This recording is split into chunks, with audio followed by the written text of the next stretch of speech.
Before we move on, I just wanted to make sure you understood that last point I made at the end of that last video. We said that the pressure kind of inputting into this, we could view this cup with a hole in it as essentially a pipe, where the opening on the top of the cup is the input to the pipe, and this little mini hole is the output to the pipe. And we said that this is a vacuum. Let's say this is a vacuum all around. I know when I drew it last time I closed it, but maybe above, we have a vacuum everywhere. And since there's a vacuum everywhere, the pressure at this point, P1, is equal to 0. And the point I wanted to make is, because we have a hole here, the pressure at that point, at P2, is also equal to 0. You can almost view it as maybe the atmospheric pressure at that point, but since we're in a vacuum, that pressure is 0.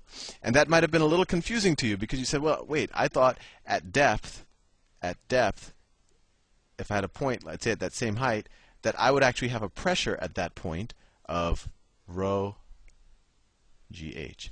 And that's true. That's completely true. You do have an innate pressure in the liquid at that point of rho GH. And actually, that's what's causing the liquid to come out.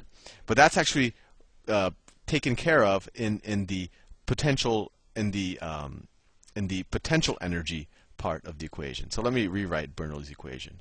The input pressure plus rho GH1 plus rho V1 squared over 2 is equal to the output pressure plus rho GH2 plus PV2 squared over 2.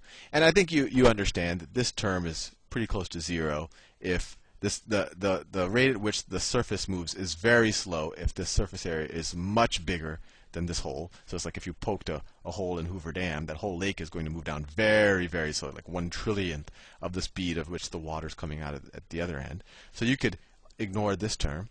And then we also defined that the hole was at 0. So H2, the height of H2 is 0. And so it's simplified down to the input pressure, the pressure at the top of the pipe, or at the left side of the pipe, plus rho GH1. And this was this isn't potential energy. This is, this was kind of the potential energy term when we derived Bernoulli's equation, and that equals the output pressure, or the pressure at the output of the hole, at the right side of the hole, plus the kinetic energy, PV2. The kinetic energy term, because this actually doesn't add up completely to kinetic energy because we manipulated it. And I just wanted to really make the point that this is definitely 0. I think that is clear to you because we have a vacuum up here. So the pressure at that point is 0, so we can ignore that. And so the question is, what is the pressure here? And I said, well, this pressure is 0 because we have a vacuum here.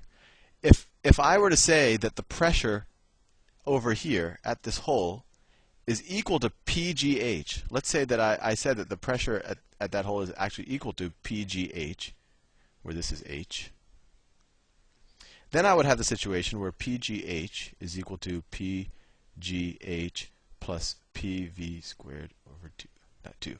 And what does that mean? That when I say that pressure at the output of the pipe is PGH, that means that I'm applying some pressure into that hole.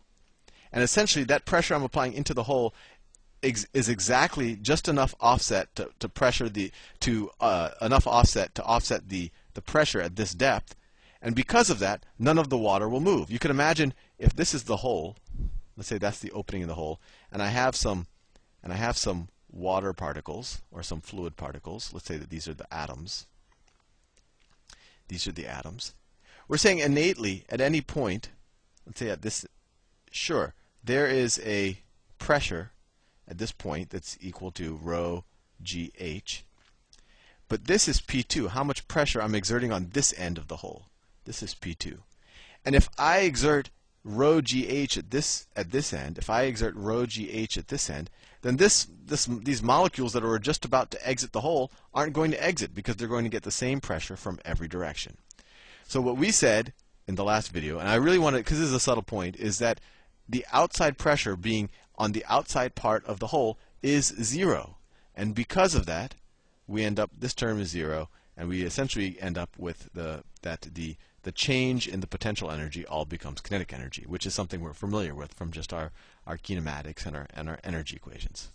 Well, anyway, with that out of the way, let me do another problem. And actually, I will do that next problem in the next video, just so we have a clean cut between videos. See you soon.